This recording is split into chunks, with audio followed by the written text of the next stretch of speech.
Good afternoon, everybody. Welcome to our fourth Speakers Tent event as part of the Winter by the Sea series delivered to you by Parks Victoria and Coast Care Victoria. My name is Mark Rodrigue and it's my pleasure to be hosting this session this afternoon. Before we begin our session, can I just start by paying my respect to traditional owners, past, present and emerging, on the lands on which we meet. In my own particular case, it's the land of the Wadawurrung people in the area around the Geelong area. I want to let you all know that this afternoon's session is being recorded. We have a number of people who can't join us this afternoon but are very interested in the theme. So we'll be recording this session. So please be aware of the fact that this is actually going on, and certainly you'll be able to review that recording after. But thank you very much for joining us. Without any further ado then, I'm going to hand over to my good friend and colleague, Jon Duthie, President of the Friends of the Bluff, President of the Festival of the Sea, a lifetime member of Friends of the Bluff, and many other things. Good afternoon, everybody, and welcome. And thanks very much for the opportunity to talk to you today. The last time I did one of these, it got sabotaged by a whole heap of teenage K-pop and TikTok users who booked all the spaces and then didn't bother turning up, completely undermining what I was doing. But Mark assures me that there's actually a few people out there today listening, which is fantastic. And it's fantastic to be able to talk today about the Barwon Estuary project.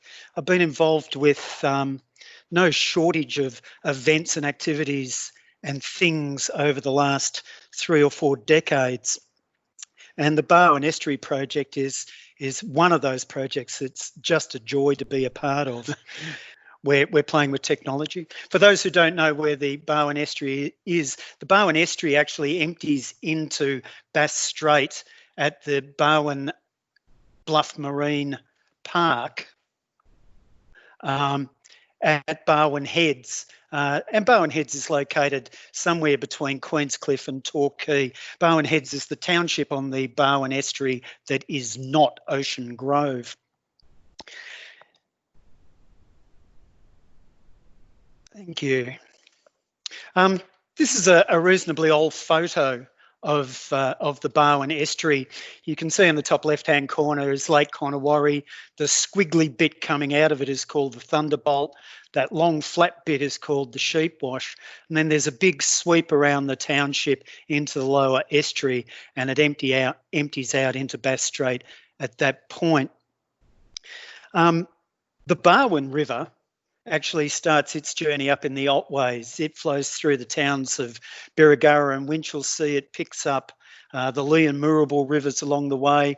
It flows through Geelong, where it was ostensibly used as a drain for 100 years. It flows over a couple of breakwaters that were constructed to prevent the tidal influence and to create fresh water for industry and agriculture.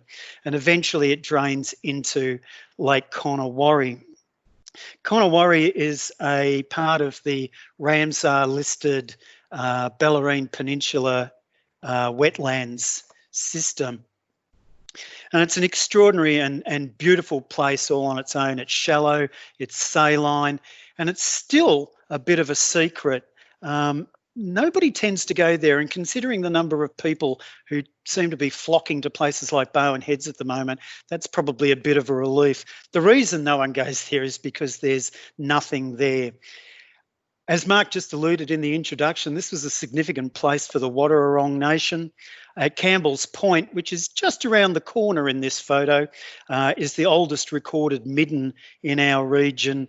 It was dated as somewhere between 6,000 and 5,000 years of age, and is one of those significant reminders as to why we acknowledge the Wadawurrung and we respect their elders. And it is an extraordinary place for wildlife. This is a place where black swans are swanning and great egrets are egreting, and Eurasian coots are doing whatever Asian coots do. And it's also a significant departure lounge for thousands of migratory shorebirds that begin that remarkable journey to the Northern Hemisphere and back. It's a place of mud flats and water and weeds. And it empties into the lower estuary through a delta system, full of channels and odd islands, a great place to get lost in, and enters into the Thunderbolt. And the Thunderbolt is basically lined with dunes of distichler grass and salt marsh. Salt marsh plants, of course, having all the best names. Things like chaffy sword sedge and beaded glasswort and trailing jointweed, and surely not enough's ever been said or written about shiny bogrush. As we flow down the river into the sheepwash areas, this is an area that's now being lined with mangroves. Mangroves have kind of been pretty aggressively colonising this kind of area, and it probably says a lot about the changes. It's probably very much an indicator of the changing hydrology of the area. But mangroves remain a really important part of the system. And it also flows past herblands and grasslands and the remnants of Moonar woodland. The big sweep around the township into the lower estuary, excuse me, into the lower estuary is kind of the part of the estuary that people are aware of the most. And at low tide, it just reveals kind of the true essence, the true soul of how remarkable and how complex this system is. You've got mudflats and channels, there's seagrass, there's tangles of pneumatophores, there's sandbanks full of stints and stilts and sandpipers. There's pelicans gracefully working the currents and white-faced herons stalking on the fringes. There's armies of blue soldier crabs sucking microalgae off sand grains. There's moon snails converting pippies into protein, and there's mysterious sea hares procreating communally in the shallows. It's really complex set of interactions that an idiot like me can only hope to start to understand. And of course, when the tide comes in, when the river's full, the estuary looks like a postcard, and you can content yourself just sitting there watching the sun set, pixelating off a wind-riffled water surface, and be reminded of why the hell you moved to Barwon Heads in the first place. And the estuary is really important to the people of Barwon Heads, to our local community. It's been photographed 1 billion times and shared on Facebook. We swim in it, fish in it, sail in it, canoe, kayak and paddle board in it. We walk by it, we jog by it, we cycle on it, we do yoga, tai chi and boot camp by it, we picnic by it, we exercise dogs by it, entertain children by it, and we hold festivals by it. The estuary is a vital, vital part of Barwon Heads' physical, mental, social and spiritual well-being.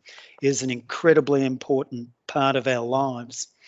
And for all of that, for all of the part that we love and for all its complexities, the Barwon Estuary, unfortunately, is not an intact system. The estuary as we know it now is a remnant. It is a fragment of what it used to be. To all intents and purposes, it's lost a whole heap of connections with grasslands, herblands and woodlands. And whilst there's still acres of salt marsh, that's just a fragment of what was there historically and not that far back in history. It's only, at Hospital Swamp, it's only 2 steps from salt marsh to cow paddock. There's enormous pressures on the estuary from residential, agriculture, tourism and recreation. There's a major residential development at Warralilly just upstream, which has the capacity to not only put human pressure on the area, but to increase the quantity and the intensity of stormwater into the system, the consequences of which I'm not sure we actually know. There's the usual pest plants and animals, deer, foxes, rabbits and weeds, and you can chuck in some climate change as well. If you're standing on the bank of the estuary at Sheepwash at this point and you look across the across the water, you get that fabulous sweep of water and salt marsh and mangroves.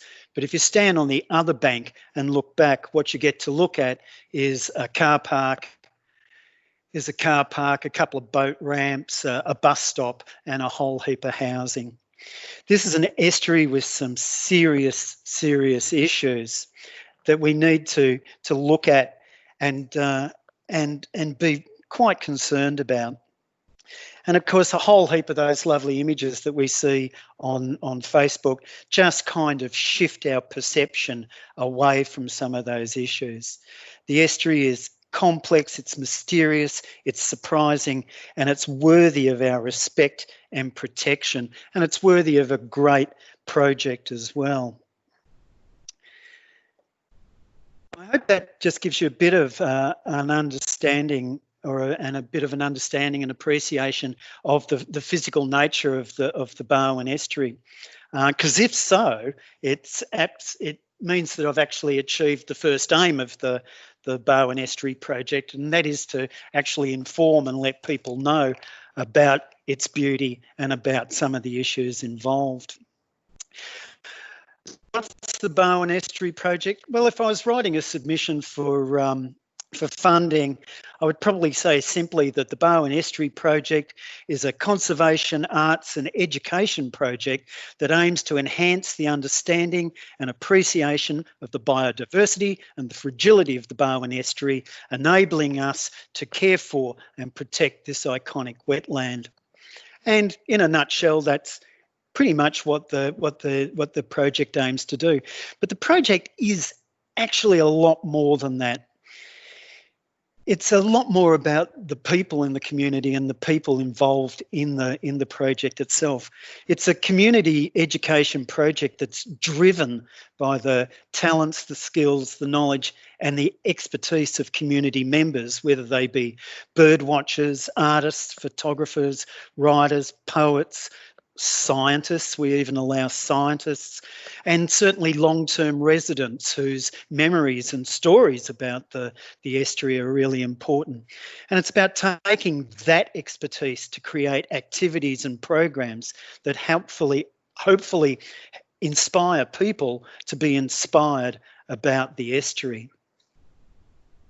This is Marg Griffith. I've got a feeling Marg's probably listening into this, so gives me an opportunity to embarrass her. Marg's a retired school teacher, and back in 2015, apart from leading an active family life and travelling extensively and being a fabulous organic gardener, and also supporting activities and projects for refugees in our region, she somehow also managed to find 6 spare minutes in a week to come up with the Barwon Estuary project. And initially working through the Barwon Heads Sustainability Group, she set up a working group of those people that I just mentioned before, bird watchers and artists and scientists and environmentalists. She foolishly asked me at that time to be a part of that working group too. And because I'm needy and cloying, she's never actually been able to get rid of me. But she set up this working group with a kind of a 3-year project in mind. And that project was to produce a nature watching diary, not dissimilar to this, and to distribute it throughout the community and encourage just encourage people to record their sightings or their memories or their writings or their poems or their works of art or their reflections on the estuary.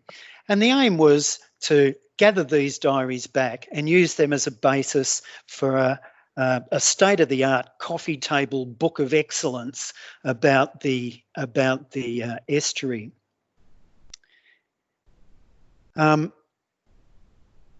With this in mind, we also set up, and under Margaret's leadership, we also set up a whole heap of activities and projects to support the nature watching diary. There were walks looking at the estuary itself and looking at flora and fauna and RV flora and marine life. There were photography workshops aimed to just help people have a greater appreciation of what they were doing in terms of composition, in being able to get those remarkable images that we now get to share. There were art workshops. Oh, and also apparently random photos of people standing in the estuary on a mudflat meander. There were art workshops in things like textile printing, painting, botanic art, and a lot of the groups that were set up there are still going today. And a lot of the work that came out of those workshops formed the base of the Fragile Beauty art exhibition that we held as part of the 2018 Bellarine Arts Trail. There were citizen science projects that allowed people to record their sightings, and also to do Tarangaroa blue rubbish collections and data collections. Never fails to fascinate me how much litter actually finishes up as an art project. Why not? We also managed to run a number of community forums. BirdLife Australia came down and ran a brilliant forum on migratory birds, on recognising and identifying and just learning about that remarkable journey. We ran a house fall climate change forum on the impacts. I think it was the first and probably the only climate change forum that we've run that looked at specifically at the impacts of climate change on habitat rather than house values. And the Estuary Project's also been a regular contributor now to the Festival of the Sea through the Connections with the Sea seminar. We also set up workshops in creative writing with people like Harry Sadler, the author of that brilliant book on curlews from a couple of years ago. We also managed to set up a website, do all the social media stuff, Facebook, as well as have a regular column in Talking Heads, the iconic monthly magazine of Barwon Heads, who are also amazing supporters of our project. I'd just like to touch on a couple of the activities that we've done over the last few years. Because I think it gives a fair indication of some of the people who are involved in the project.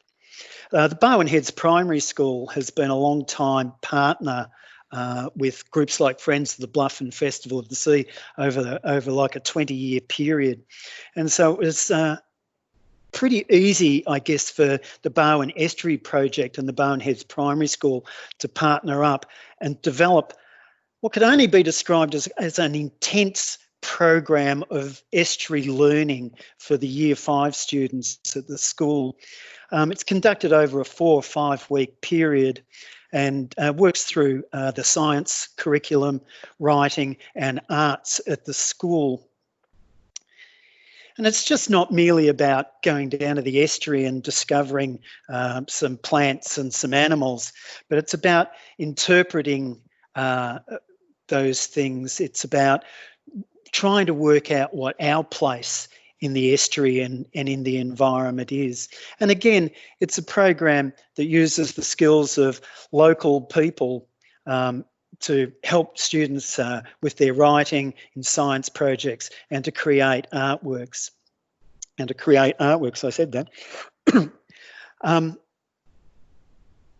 One of the results of this intense program is that the school diary now has the work that comes out of that program. So every student in Year 5 is represented in the diary through their writing, through their photographs, through their drawings, through their artwork, through their sightings.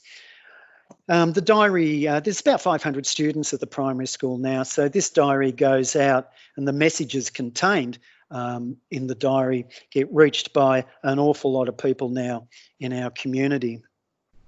And some of the artwork that is produced through that project also found its way onto the Estuary Protectors game.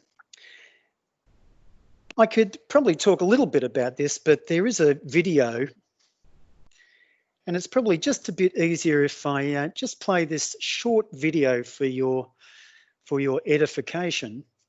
And it goes like this. Whoops.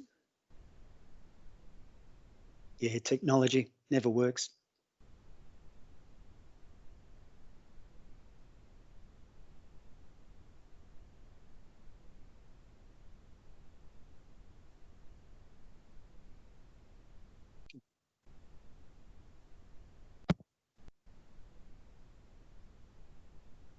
Oh, really? I have to talk over this? I don't want to talk over this. Actually, it's pretty self-explanatory. I'll just let you watch it.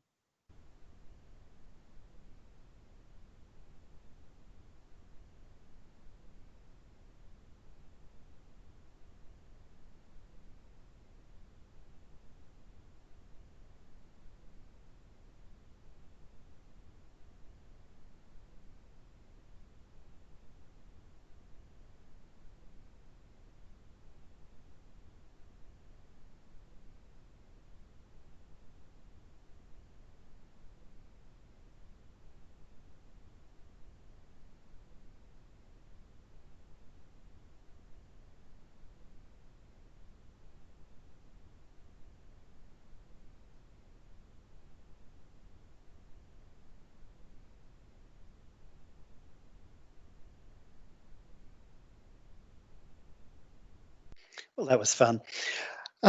Annabelle Noonan is an amazing young woman who joined our project a couple of years ago. Spending 5 minutes with Annabelle is life-changing. Her enthusiasm and passion for environment is infectious. And she joined our group basically to help with social media.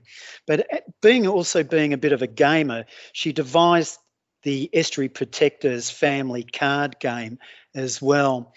And she managed to use a whole heap of kids' artwork, and it's an extraordinary, fantastic family game that she managed to come up with. The game is completely unpredictable. The last time I played it, we killed the estuary, so there's no guarantee that you're actually going to be saved the estuary in the long term. Again, it's just one of those activities that came out of the dynamism of one of our participants. It's a beautifully packaged and presented game. There's still a few copies available if you want one, and it's a great game and a great way of getting important messages about our estuary out. Last person I kind of want to mention is another one of those ridiculously passionate people, Cassie Toomey. Cassie kind of came and said she'd like to be involved in the group. And we kind of said, yeah, what do you do? And she said, well, I'm a botanist and an artist. And we went, oh, yeah, you could probably fit in. And Cassie does have this amazing passion for flora, for the vegetation of the area. And through Cassie, she's led flora discovery walks. She's produced a brochure of the Indigenous flora of the estuary. She created Botany in a Bag, a science arts project, which allows everybody. It's not just for children, for all ages. It's to discover the intricacies and the delicacies of the flora of our region. And she also produced this extraordinary map of the flora of the Barwon Estuary. Beautifully rendered drawing. If you go back to what I was talking about before, it also does show just what happens when you shave Indigenous vegetation into the narrowest Brazilian.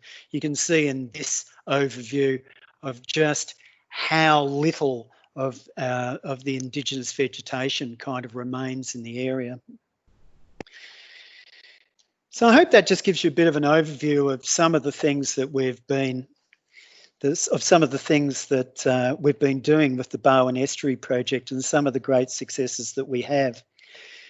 We still haven't produced that amazing coffee table book that I mentioned before for a number of reasons. One, financial. Two, just finding the time to be able to do it, and amongst a whole heap of the other things that we're doing.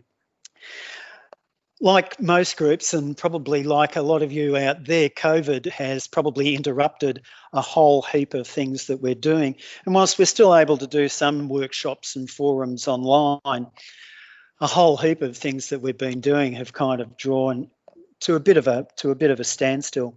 We currently have Ramsar funding through Corangamite Catchment to highlight the importance of Ramsar wetlands, and particularly our Ramsar wetland.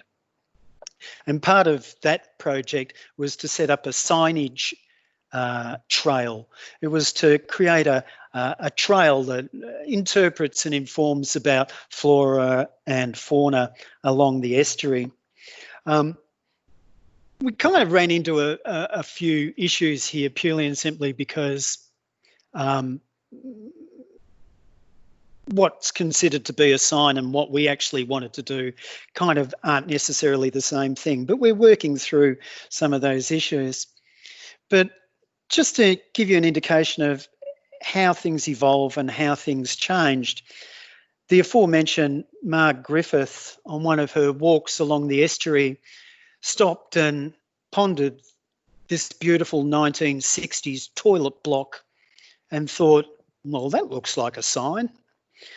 And so we're now moving into conversations with the City of Greater Geelong and local artists about what we need to do to turn this quite plain wall into an amazing estuary interpretation panel. The ideas are fantastic, and I'm certainly looking forward to the results. Thanks very much for the opportunity. Thanks to Parks and Coast Action for the opportunity to talk to you today about this fantastic project and about some of the amazing people that drive the activities of this project. I'm just going to leave it there. Nice pink portrait of the estuary. And if anyone's got some questions, I'd love to hear them. Thanks so much, John. That's a fantastic presentation, and it really, when we were setting up this program, we thought it'd be terrific to have volunteers such as yourself talk about their passion for place, to actually make sure that we're really truly focusing on volunteers, the wonderful volunteers across Victoria that play an enormous role in making sure that our marine and coastal environments are in better shape than perhaps what we've got them when we started our journeys. There have been a couple of questions coming in. Look, there's the first one I'd like to ask, though, is a general question. How do people find out more about the Barwon Estuary project? And, you mentioned there's a couple of games potentially in boxes still available. I'm not quite sure if there's a cost involved, but people would like to know, how do we find out more about the Barwon Estuary project? Well, I suppose I could give you my phone number and you could all just give me a ring. That'd be nice. Love to catch up with everybody. Thank you. Yes, we do have a website. If you go, just punch in Barwon Estuary Project into your search engine, it's the only one that comes up. And there's a whole heap of really interesting things on that website, including details about how you can access the project and how you can access some of the products that we've produced. It's also a place where we're trying to store some writings that people have contributed to our project, and certainly photographs and artworks that people have contributed to the project over the period of time. There is a small cost for the artwork, for the Estuary Protectors game.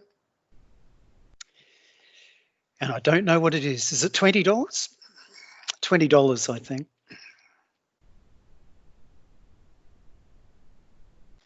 Thanks, John, and I'm sure that a lot of people will be out looking for some inspiration, and what a great project to be looking towards. Next question. This is a question that's come in from Sammy. What do you see as the key threats to the future of the Barwon Estuary? Ooh. Yeah, could have done an entire session on that. As I said, we kind of forget that this is a remnant. We kind of, because the water kind of flows backwards and forwards, we do forget that it is a bit of a remnant. And of course, the major threat to those remnants, to all remnants, is fragmentation, is just habitat clearance. So the biggest threats, as I kind of alluded, the Warralilly development and the Armstrong Creek development just to the west of the estuary is looking to put 50,000 people into that catchment.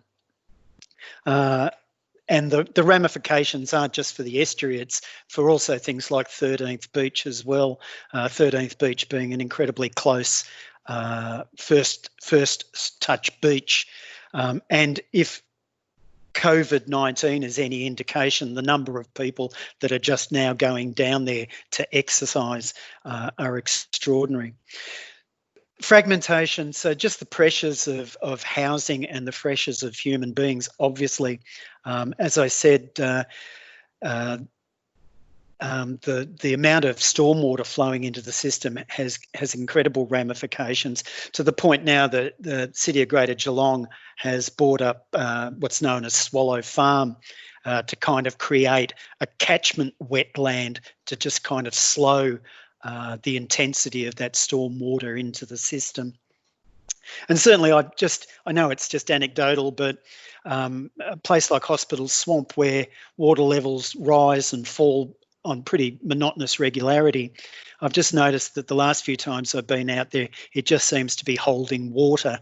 I know it's been a bit rainy of late, but it just sort of seems that places like Hospital Swamp are just kind of changing a little bit as well. And of course the other immediate threat is the impacts of climate change, of changes to tides and rising water levels, and of course the impacts that has on streamside habitats and vegetation.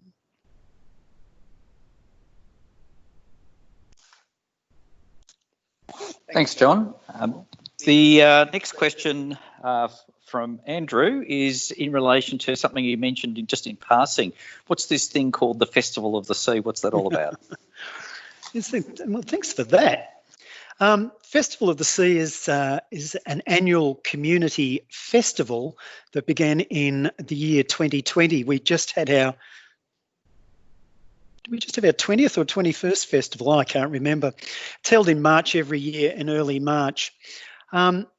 And quite basically, it's as it says, it's an environment festival, and it holds and shares a whole heap of those aims that we share with things like Friends of the Bluff and the Barwon Estuary project. It's a festival that aims to get people up close and intimate with their coastal and marine environments. We run forums and activities and walks and talks. We have a short film festival. We have a pub quiz night. There's a whole range of activities and things that we do, all with a marine and coastal theme.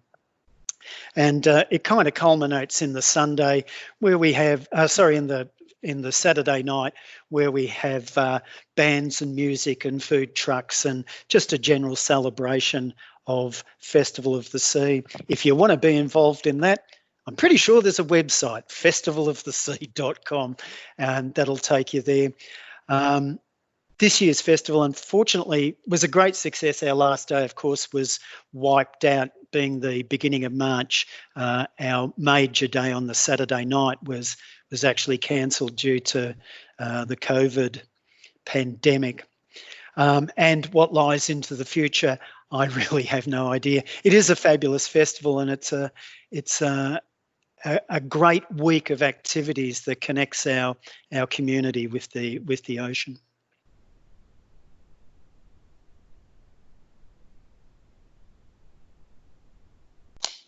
John, I've got a question here from Deborah. Do council, this is a challenging one, perhaps you might have a crack at it. Do council planning regulations have sufficient controls on stormwater? Are they imposed properly? Thanks, Deborah. Yeah,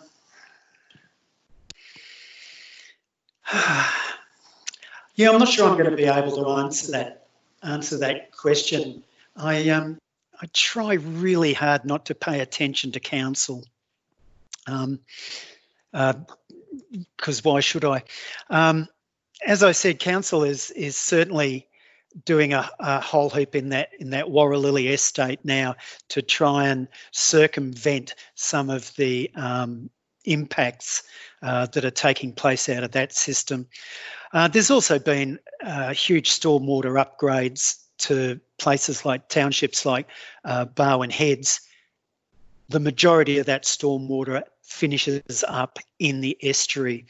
There was a $750,000 upgrade a couple of years ago to pick up some of the estates that have just opened up in Barwon Heads, and that just drains into the ocean. So we can kind of continue to use the estuary as a bit of a drain as well.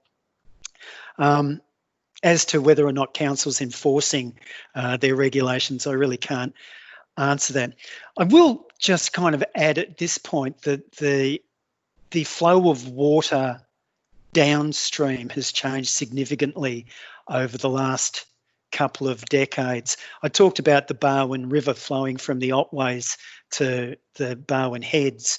For the last few summers, the Barwon River's been dry at Winchelsea, so it means that there's no water actually coming from the Otways to Barwon Heads.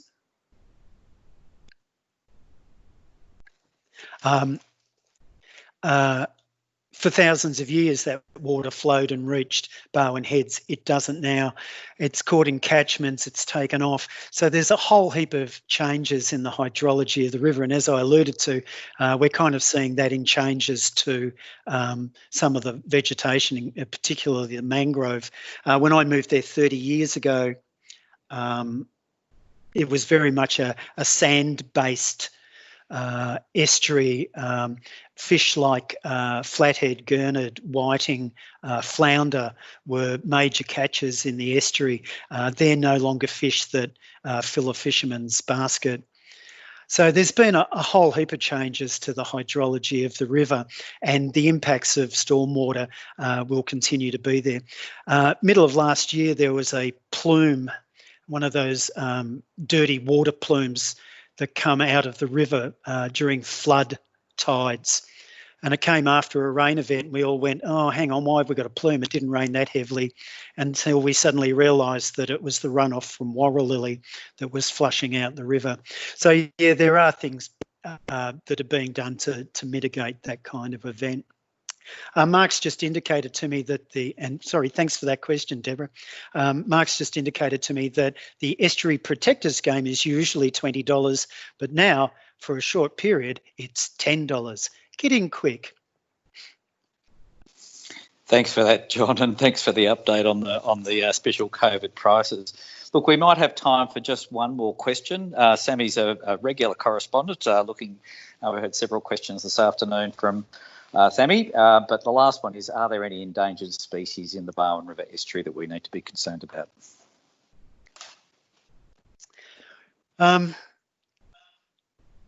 Well, it's a perspective thing, really, isn't it?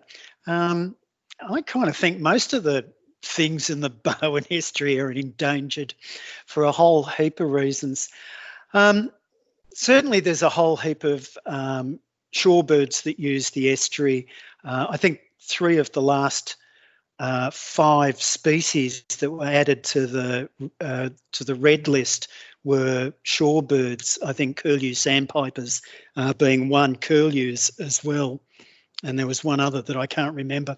But they're certainly all bird species, migratory bird species that you will find using the estuary. There's a number of plants, as I said.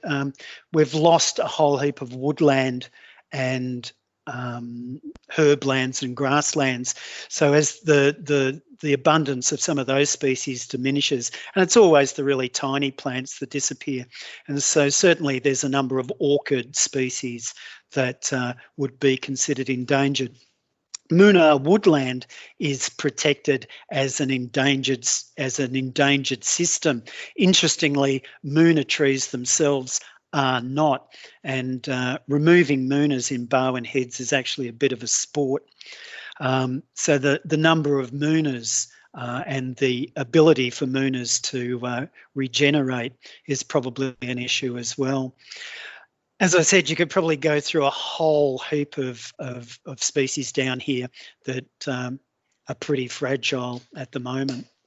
Thanks, well, thank Sammy. you, John. That's been a fabulous presentation. And again, I'm sure many of you are inspired by hearing about the work of the community here in Barwon Heads to look after not only the estuary, but some of the other important values that we find in this particular part of the world. And obviously, you're welcome to come and visit us, and please, when you do come, just respect the environment. It's a very important place for all of us who share this wonderful space. That's wrapping it up. I'm going to wrap it up now for today's session. Just again, thank you for joining us this afternoon online, and to those who are watching the recording in the future, we hope you've enjoyed John's presentation, and I'm sure that you've taken something from that you can apply into your own communities. And in 2 weeks' time, we're fortunate to be joined by Dr. Richard will be talking to us about one of the big challenges for the marine environment across Victoria, and that is invasive species that come from other parts of the world, or in fact some of our own native species that have become problematic in the last few years. So that's something to look forward to in a couple of weeks' time. Also, just point out for those of you who have registered for activities that we've today released one of our virtual field trips, a wonderful expose of seagrass habitats in the southern part of Victoria in South Gippsland, with our incredible ranger, Jono Stevenson, taking you on a very personalised tour into the seagrass habitat to meet some of its inhabitants. So if you haven't seen that one already, make sure you look into your emails and you can log in, and we've got that one posted on YouTube as a special for Winter by the Sea participants only.